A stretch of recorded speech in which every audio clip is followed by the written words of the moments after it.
Assalamu alaikum, I'm Aisha and you're watching Samaa News. Here are today's headlines. Chief of Army Staff Field Marshal Asim Munir has cautioned India that there is no space for war in a nuclearized environment, reaffirming Pakistan's resolve for peace, but readiness to respond decisively to any provocation. The army chief hailed Pakistan's clear victory during the May conflict, warning that any escalation would have catastrophic consequences for the entire region. He urged India to address core disputes through international norms, instead of pursuing aggression. Pakistan and Afghanistan have begun high-level peace talks in Doha after extending a fragile 48-hour border ceasefire. Defence Minister Khawaja Asif and Intelligence Chief General Asim Malik are leading the Pakistani delegation, while the Afghan side is represented by Taliban Defence Minister Mullah Yaqub and Intelligence Head Abdul Haq Wasik. The talks, mediated by Qatar, aim to ease rising tensions and address Pakistan's demand that Kabul prevent cross-border terror attacks. Both sides have pledged restraint, but the path to resolution remains uncertain. 3 people were killed and 5 injured in an explosion at the Avant-Garde explosives plant in Russia's Bashkortostan region. The blast occurred late Friday night in Stolitomak. Authorities say search and rescue operations have ended and forensic teams are investigating the cause. However, officials have denied Ukrainian drone involvement.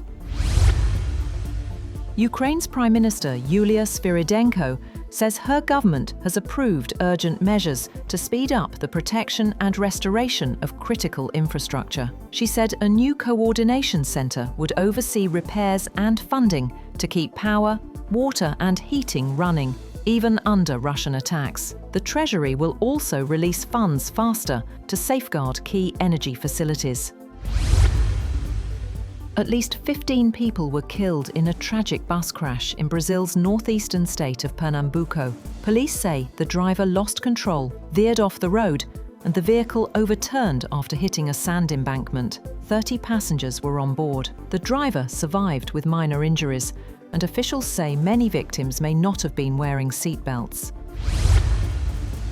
A massive fire broke out at Dhaka's Hazrat Shah Jalal International Airport cargo terminal, forcing suspension of all flights. 36 firefighting units, backed by the Army, Navy and Air Force, battled the blaze as thick smoke covered the area. Officials say all aircraft are safe, though several flights were delayed or diverted. The cause of the fire remains unknown. Dozens were injured during a public viewing for late Kenyan opposition leader Raila Odinga in Kisumu, according to the Kenya Red Cross. Chaos erupted as crowds swelled to see Odinga's body, flown from Nairobi earlier in the day.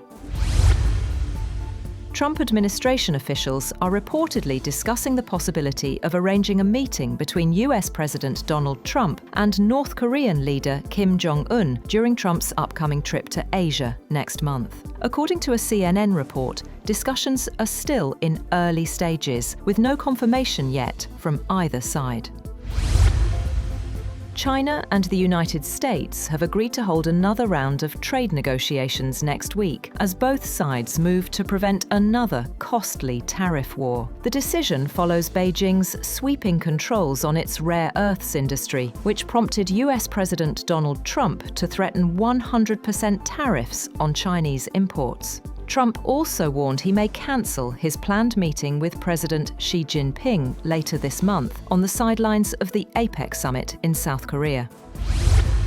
The Afghanistan Cricket Board has announced its withdrawal from upcoming cricket engagements with Pakistan, including a planned T20 series and the Tri-Nation tournament scheduled later this year. The decision comes amid heightened tensions and national mourning following the tragic deaths of Afghan players in Paktika province.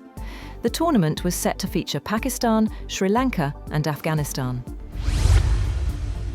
The global film industry continues to thrive, despite fresh tariff threats from US President Donald Trump. While Star Wars Starfighter is being filmed in Britain, studios in Hungary and Australia are also bustling with international productions. Trump has proposed a 100% tariff on films made overseas, aiming to curb what he calls the loss of American film jobs, reviving a protectionist idea he first floated in May.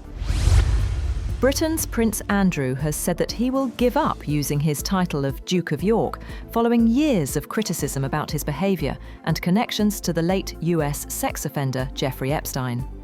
The reputation of Andrew, the younger brother of King Charles and second son of the late Queen Elizabeth, has taken a battering in recent years, most notably because of his links to Epstein. That's all for now. For more updates, visit www.samaa.tv. Thank you for watching Samaa News.